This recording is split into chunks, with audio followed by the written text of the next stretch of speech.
be honest, don't really remember too much of my childhood. There's glimpses of it.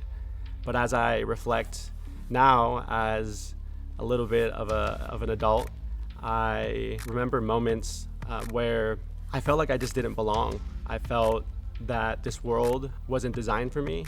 And I remember with fashion, trying on a bunch of clothes, saw what my friends were wearing and trying to put that on, try to figure out how do I share who I am through my clothes that I wore as a kid.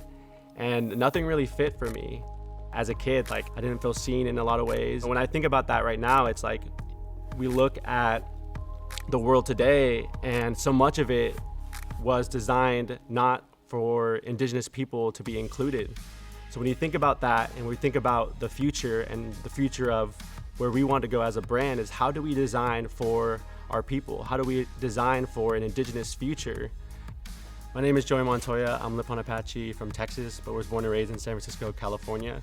I'm the founder and designer behind Urban Native Era.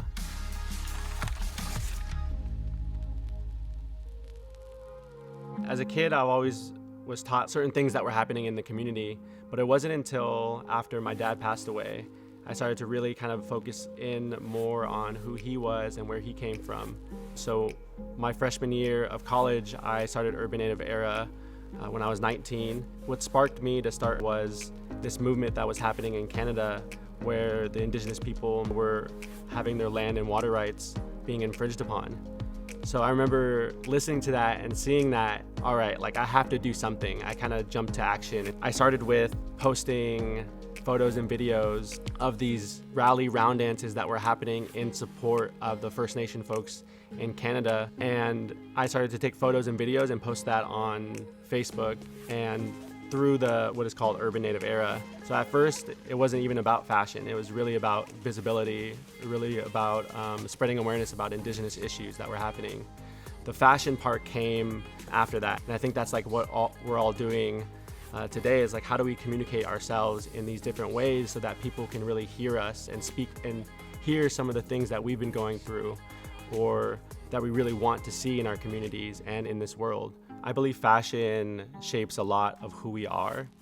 And if you think about our ancestors and how they designed some of the apparel that they wore, a lot of it's rooted in our culture and our ways in the land. So right now, a lot of this fast fashion and these other big brands, they're not designing in that connected way as our ancestors did. So I've been thinking recently about our ancestors, what would they design? What resources would they use? How would they connect it to our people, to the general public as well? Because our brand also focuses on not only just Indigenous people, but how do we really connect with the world through fashion? And I think a lot about like our ancestors. I wonder what led them to create these ceremonies, what led them to create these different aspects of our culture that helped guide them to where they needed to go. And now, what are some things that we can pull from what our ancestors left us? So that's what's been guiding me lately. It's listening to our mind, our body, and spirit, and listening to the Creator and listening to the world around us. Our brand honors who we are as Indigenous people by representation and also just some of the designs we work on. One of our main designs is our You Are Native Land design, which has been seen across reservation dogs, on different characters, and across the world now. And there's a big movement that's happening with the land back movement. But with our You Are Native Land design, it's reminding folks that we continue to be here as Indigenous people, how we can continue to be represented in these spaces through different aspects of fashion.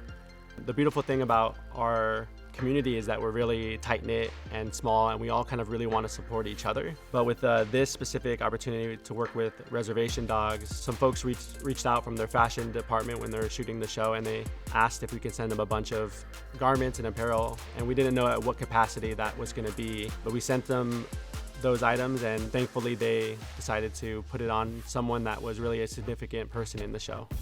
Character Willie Jack, Paulina Alexis, she brings just this whole other type of representation as an Indigenous person. For her to actually wear our apparel and kind of just rock it and wear it. It felt good for myself, but also I can see how it felt good for our communities to see Indigenous people on the screen and to see this Indigenous owned brand has their apparel on this big FX TV show. And I think that was really beautiful to see. So I had my moments, but I feel like it was a bigger moment for seeing other people wear our brand on TV, and also just to see the joy of people getting different Grow Native Land caps and wearing it just to watch the show. So yeah, it was really great to see how the audience received it.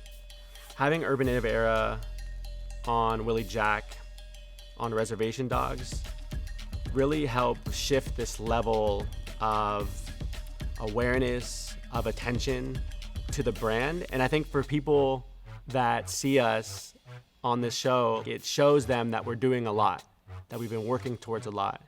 And I'm really thankful for not only myself, but my team that really helped kind of push that into play as well. You know, that we're not working out of our basement or something. I'm at a whole different place now, you know, after, you know, I'll get a little real with y'all, but after the past year, I've been slowing down a lot. Just because I've had some challenges with mental health, and that just flipped my world upside down. But then coming out of all that and really like learning how to heal from it, going through that really helped me see who I am as an Indigenous person, who I'm meant to be, and what I'm here to do and leave in this world. And a part of that is fashion and the brand, and really how can we be represented. They actually feel that they're represented and they feel like they belong here. And I think that's like a, you know, constant battle in our communities. Like, do we belong here? And I had to really think about that as I experienced my mental health journey last year of belonging. And it's difficult. Like, I know I belong here, but this world doesn't make it seem like I belong here. So how do we continue to inspire these Indigenous young folk to let them know that we all belong here and we're deeply connected to the world and to everything around us? And it's a lot, but that's where I'm at in my headspace.